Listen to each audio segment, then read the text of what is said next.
Hi, and welcome to this episode of John's Model Kit Review. Today we are looking at Hasegawa's classic 1/48 scale Hurricane Mark I Night Fighter, and this is the Hasegawa kit number 09494. And in today's model kit review, we are going to be taking a look at the built-up kit. We will also be going through the instructions. We will look at the detail on the small parts. We'll also look at the surface detail on the kit. We'll look at the color and marking options.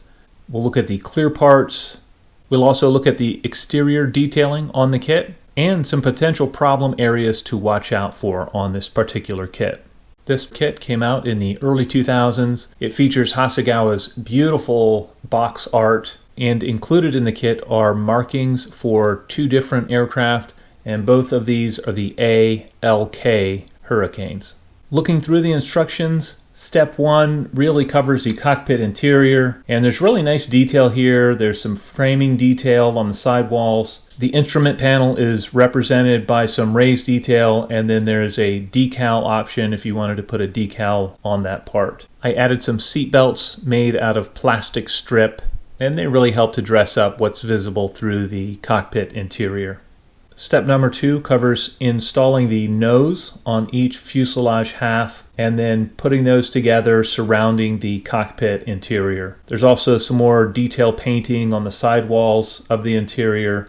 Some areas to be careful here. It does have you cutting off certain parts on the nose and the fuselage halves. It also has you cutting off some parts on the upper wings. Read over the directions, follow them closely, and you shouldn't really have any issues. Step 3 covers the wing assembly, and I differ from this by gluing the upper wings to the fuselage halves first, and that gave me an excellent wing to fuselage fit. Step number 4 covers attaching the wing to the fuselage. It also covers the panel underneath the nose, the tail planes, some radiator detail, and the air intake for the aircraft.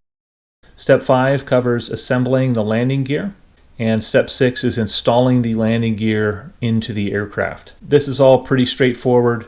One area to watch out for on this kit is where the underside of the wing joins the underside of the fuselage. The join that they have does not fall on a natural panel line. And so you have several options here. You can either putty this in and try to rescribe that scooped detail that kind of goes from the lower fuselage up into the wing, or you can treat it like I did and just pretend it's a panel line and not really deal with it. I just decided I could live with that. Moving on to step 7, covers wing inserts. It also covers landing lights and the radiator housing and the step and the tail wheel. Another area to really watch the fit on this part is the wing gun inserts, and those are parts R2 and R4. And again, these are kind of notorious for not fitting all that great, so just take your time, really try to get these lined up nicely and a good fit where you can. I would suggest working on the fit on the top of the wing and getting that really nice, and then if you have kind of some overlap, you can deal with that easier on the bottom of the wing and it's going to be less visible.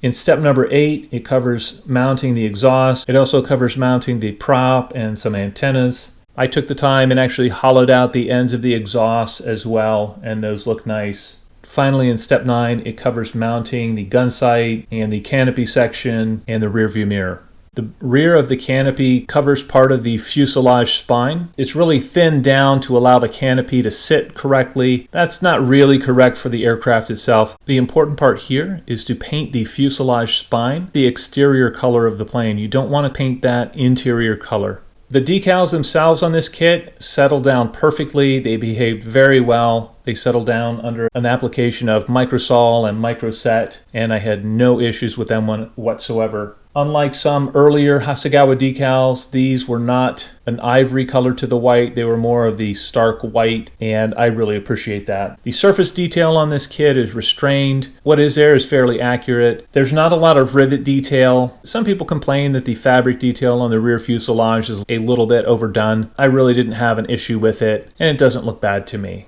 Overall, this is a kit that gives you a nice, detailed, finished product without resorting to a heavy parts count. It's a fairly easy build. There are some fine parts, so I wouldn't recommend this to the absolute newbie modeler, but anyone with a couple of kits under their belt should be able to tackle this one with ease.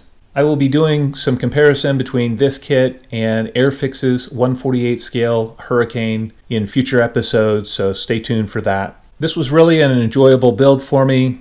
The finished kit really looks nice on the shelf. As I said, it's not a high parts count. There's no real insurmountable difficulties in the construction of this kit. And if you take your time, it really does turn out nicely. I like the landing lights on it, and in general, this was just a fun, pain-free build. Well, I'd love to know what you guys think. If any of you have built this kit before and want to comment in the comment section below, please feel free to do so. As always, I hope you found this video entertaining and informative, and until next time, model on.